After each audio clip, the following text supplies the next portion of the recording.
तो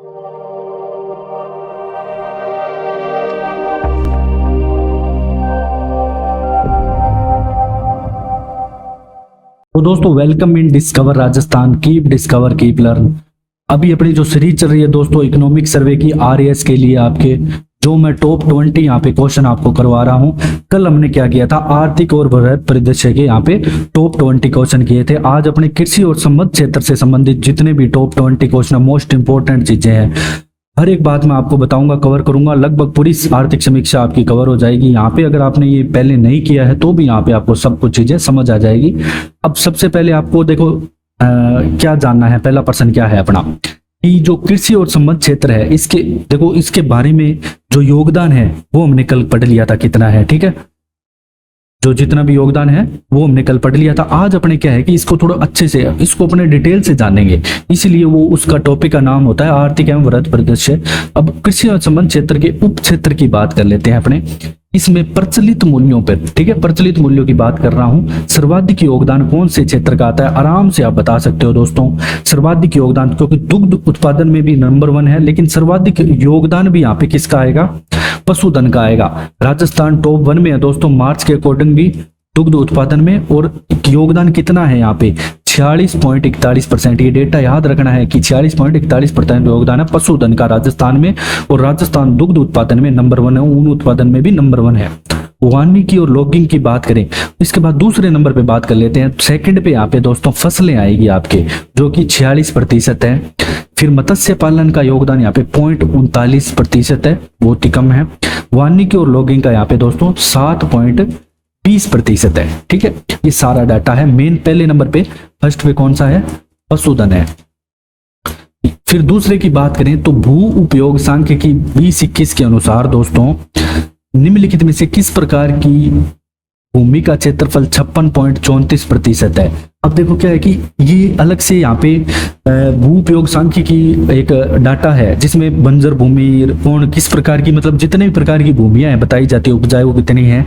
तो इसमें सर्वाधिक 56.34% किसका है, शुद्ध बोया गया क्षेत्रफल है, ठीक है। शुद्ध बोया गया क्षेत्रफल, बंजर भूमि याद रखना मोस्ट इंपोर्टेंट है दोस्तों। 10.87% राजस्थान में बंजर भूमि का क्षेत्रफल है, तो ये जरूर याद रखना है। बंजर भूमि का भी पूछा जा सकता है, 10.87%। ऊसर तथा कृषि अयोग्य भूमि की बात करो तो दोस्तों 6.91% आएगी। इसके अलावा वानिकी 8.08%।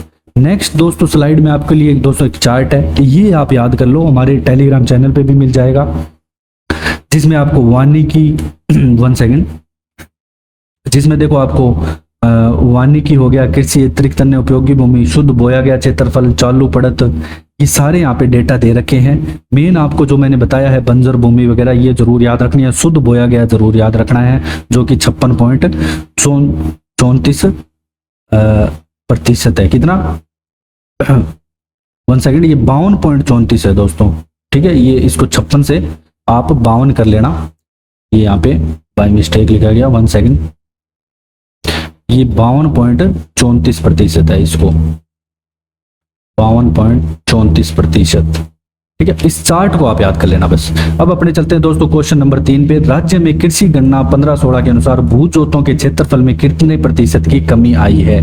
अब क्षेत्रफल में बात करते हैं कि कितने प्रतिशत की यहाँ पे कमी आई है भू जोतों के। अब देखो दोस्तों जितनी भी आगे पीढ़ी दर पीढ़ी बढ़ती जा रही है, तो उनके जैसे आगे जमीनें कम होती जा रही है, तो उस चक्कर में यहाँ पे क्षेत्रफल में कमी आई है 1.24%, जबकि संख्याओं में क्या होगी, वृद्धि होगी, ठीक है। ये चीज ध्यान रखना, जो क्षेत्रफल होगा भू जोतों का उनमें क्या होगी, कमी होगी, और महिलाओं वाले में वृद्धि होगी बस, ठीक है, क्योंकि आजकल महिलाएं बराबर रख लेती है।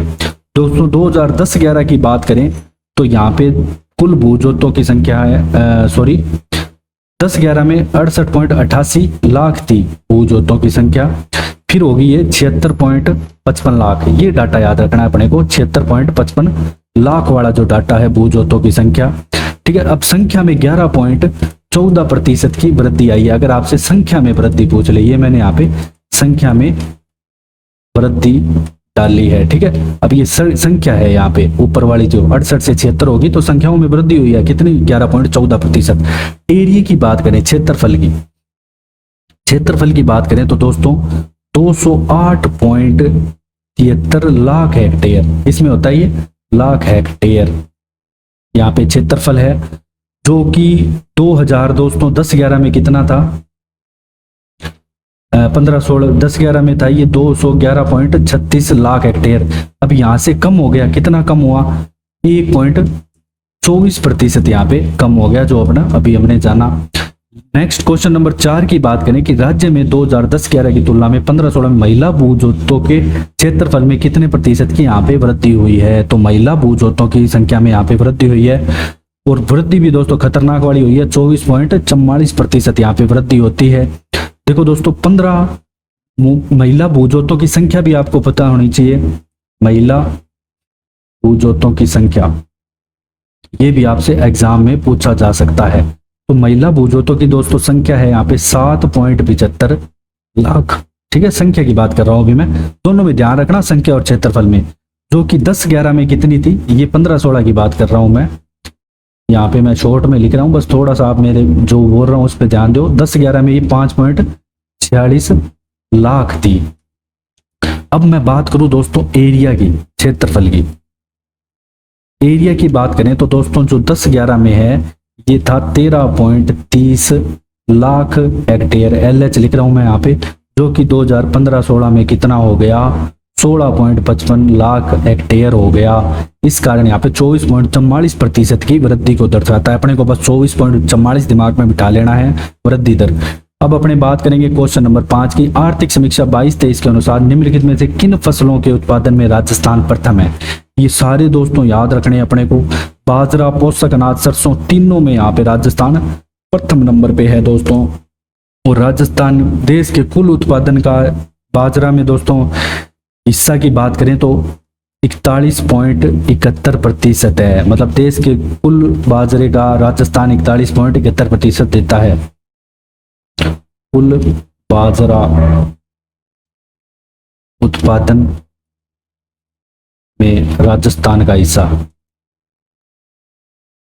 41.71% आपको याद रखना है बस सीधा सा। इसके अलावा पोषक अनाज की बात करें तो 16.30%, और इसका सरसों की बात करें तो 44.57%। नेक्स्ट क्वेश्चन नंबर 6 है, चना व ज्वार उत्पादन में राजस्थान का देश में कौन सा स्थान है दोस्तों। तो तीसरा स्थान आएगा चने और ज्वार उत्पादन में। ठीक है, इसके अलावा सोयाबीन में भी यहाँ पे तीसरा स्थान है। चना, ज्वार व सोयाबीन, ये स्थान सारे याद रखने हैं आपको। फिर मैं बात करूं राज्य के कृषि जलवायु प्रदेशों की। दोस्तों ये क्वेश्चन है ना, एक आपके एग्जाम में पक्का आता है, या आप मैप में ड्रॉ करके याद करोगे ना तो आपको इजीली याद हो जाएगा। इस वर्गीकरण के अनुसार आपको जो उत्तर पश्चिमी सिंचित मैदान है, फर्स्ट बी, निम्नलिखित में से कौन से जिले आते हैं। ठीक है, उत्तर पश्चिमी सिंचित मैदान की यहाँ पे मैं बात कर रहा हूं, फर्स्ट बी की। ठीक है, इसमें आते हैं दोस्तों आपके गंगानगर और हनुमानगढ़ जिले। अब इसमें अनूपगढ़ और ऐड हो जाएगा, नया जिला की बात करें तो अनूपगढ़ और ऐड हो जाएगा।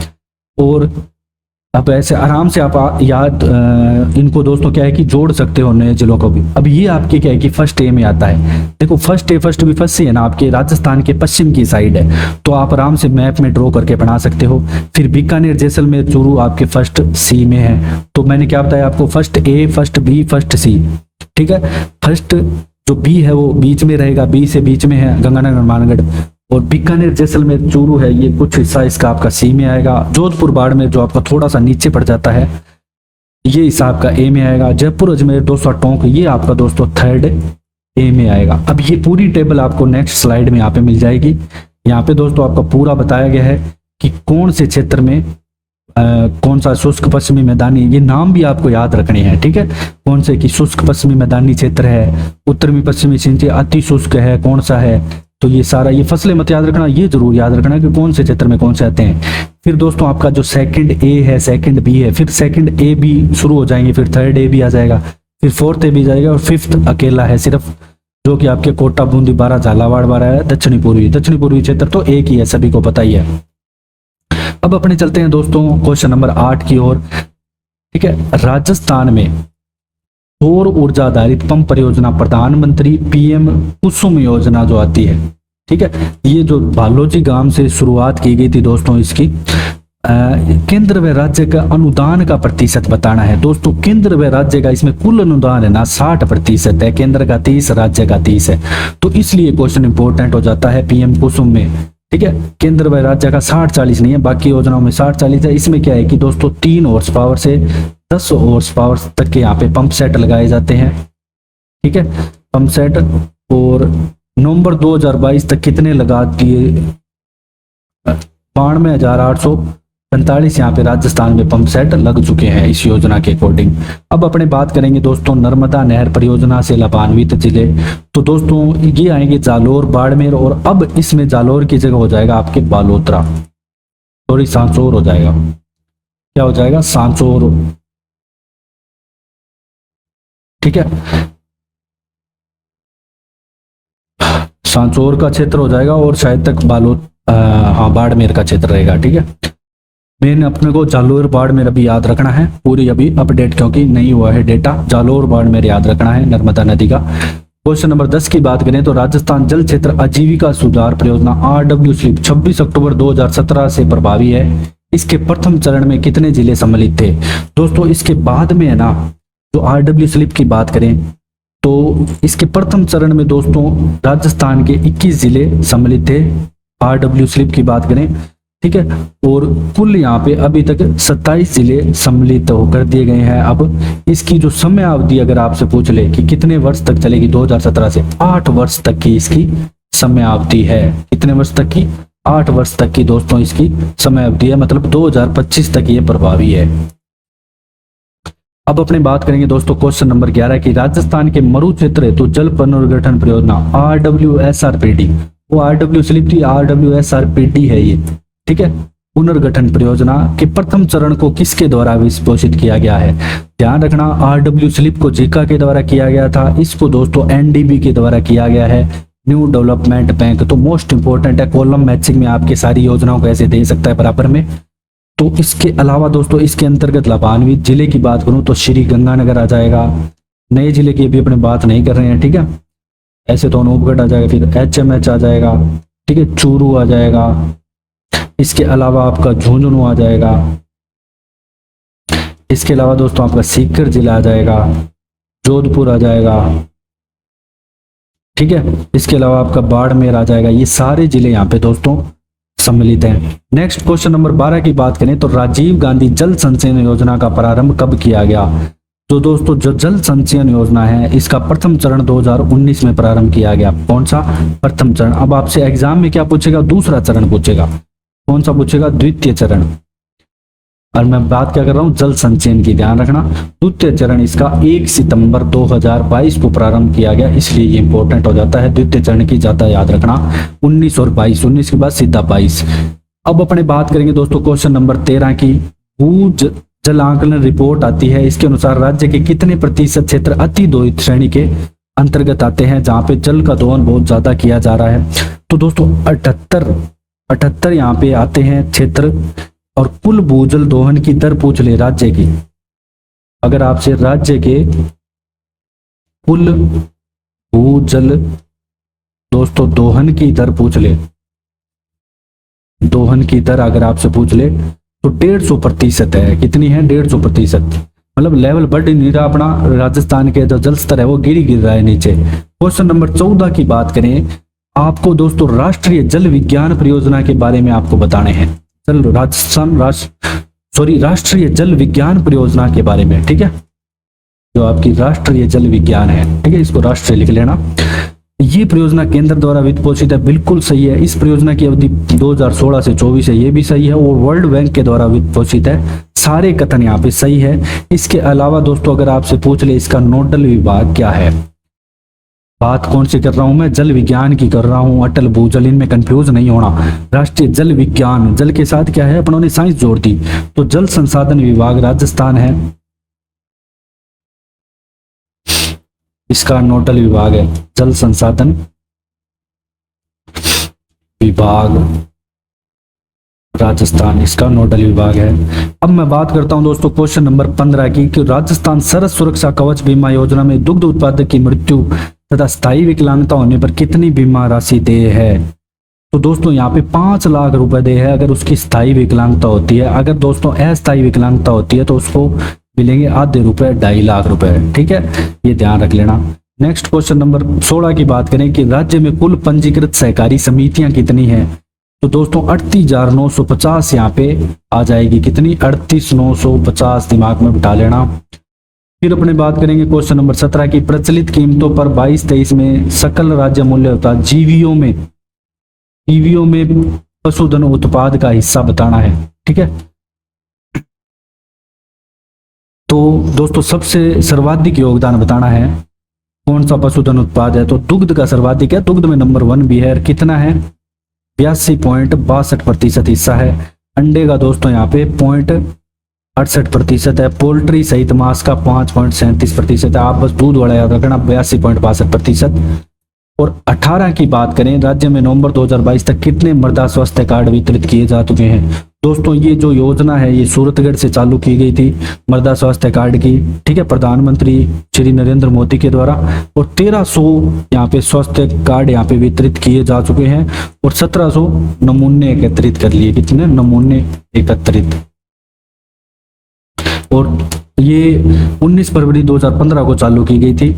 अब अपने बात करते हैं क्वेश्चन नंबर 19 की। प्रधानमंत्री कृषि बीमा योजना के अंतर्गत खरीफ फसल के लिए कृषक में कितने प्रतिशत प्रीमियम राशि बीमा दी जाती है? प्रधानमंत्री जो फसल बीमा योजना है अभी जून में फिर से वितरित किए गए थे दोस्तों यहाँ पे, इसलिए जरूरी है। तो खरीफ की फसल के लिए यहाँ पे 2% दोस्तों प्रीमियम राशि पर बीमा किया जाता है फसल की, और बागवानी फसलों के लिए 5% प्रीमियम राशि पे, और 1.5 रबी की फसलों की। तो ये याद रखना है, 1.5, 2 और 5 रबी, खरीफ और बागवानी तीनों डाटा याद रखने हैं। राष्ट्रीय बागवानी मिशन के तहत राज्य के कितने जिले चयनित है दोस्तों? तो राज्य के 24 जिले चयनित हैं। तो इसी के साथ आपके ये टॉप 20 MCQ दोस्तों कृषि अनुसंधान क्षेत्र से कंप्लीट होते हैं। अगर आपको हमारा कंटेंट पसंद आए तो हम ज्यादा से ज्यादा शेयर करें, सब्सक्राइब करें। Thanks for joining discover Rajasthan.